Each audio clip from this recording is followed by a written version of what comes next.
বিয়ের পরে আলাদা থাকতে চায় এর মানে কি আসলে বাবা-মাকে ছেড়ে দেওয়া? স্বামী-স্ত্রী আলাদা যদি সংসার করতে চায় তাহলে সেটা কি স্বার্থপরতা নাকি কোনো বাস্তবতা? এই ব্যাপারে আজকে আমরা কথা বলব।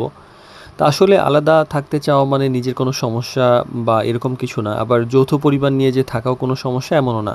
আসল বিষয়টা হলো যে কেন আলাদা থাকতে চাওয়া হচ্ছে সেই সিদ্ধান্তে সম্মান, দায়িত্ব, পারস্পরিক সম্পর্ক কতটা বজায় রাখা হচ্ছে সেটার উপর। কারণ আলাদা থাকা মানে যে সম্পর্ক ছিন্ন করা তা না।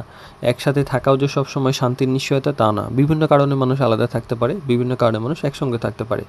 তো ম্যারেজ কেবিডি বিবাহ বিষয়ক জটিল প্রশ্ন সহজ উত্তর সিরিজের ৫৬তম পর্বে আজকে কথা বলবো যে আলাদা থাকতে চাইলেই কি আসলে সমস্যা কিনা। তো আলাদা থাকা মানে যে বাবা-মাকে ত্যাগ করা ব্যাপারটা এমন সময় হয় না। কারণ অনেক সময় কর্মস্থল, ব্যক্তিগত গোপনীয়তা, মানসিক শান্তি, ধর্মীয় কারণে এইসব কারণে আলাদা থাকার প্রয়োজন হতে পারে। দায়িত্ব পালন করেও আলাদা থাকা সম্ভব। আর যৌথ পরিবার যে সবার জন্য উপযুক্ত সেটা নাও হতে পারে। মানুষের স্বভাব, পরিবেশ, প্রত্যাশা ভিন্ন থাকে। কেউ যৌথ পরিবারে ভালো থাকে, কেউ আলাদা হলে ভালো থাকে। আবার সিদ্ধান্তের পেছনেও কিন্তু গুরুত্বপূর্ণ কিছু উদ্দেশ্য থাকা গুরুত্বপূর্ণ ব্যাপার থাকে। অনেক সময় দেখা যায় কি যে সমস্যা থেকে পালানোর জন্য নাকি আ আ সুস্থ সম্পর্ক গড়ার জন্য সেটাও কিন্তু চিন্তা করার ব্যাপার আছে। আর রাগের কারণে সিদ্ধান্ত নেওয়া আর পরিণত চিন্তা থেকে সিদ্ধান্ত নেওয়া ২ টার মধ্যে কিন্তু অনেক পার্থক্য আছে।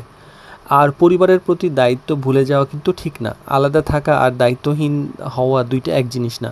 বাবা-মায়ের খোঁজ খবর রাখা, সময় মতো দায়িত্ব নেওয়া, দায়িত্ব পালন করা এইসবও কিন্তু এটার মধ্যে পড়ে। আর বিয়ের আগে এইসব ব্যাপারে কিন্তু পরিষ্কার করে আলোচনা করার সুযোগ থাকলে আলোচনা করা উচিত। অস্পষ্ট প্রত্যাশা পরে কিন্তু বড় সমস্যার কারণ হতে পারে। একজন যৌথ পরিবার চান, আরেকজন আলাদা থাকতে চান। এই ২ টার মধ্যে একটা জটিলতা তৈরি হওয়ার আগেই গুরুত্বপূর্ণ ব্যাপারগুলো আলোচনা করে নেওয়া উচিত। আর আলাদা থাকা কিন্তু পাপ না। যৌথ পরিবার যে বাধ্যতামূলক সেটাও না। আর সবচেয়ে বড় ব্যাপার হলো যেখানে দাম্পত্য, দায়িত্ব এবং পারস্পরিক সম্মান এই ৩ টির ভারসাম্য থাকে সেখানেই কিন্তু আসলে শান্তিটা থাকে। কারণ শান্তি শুধু একসাথে থাকার মধ্যে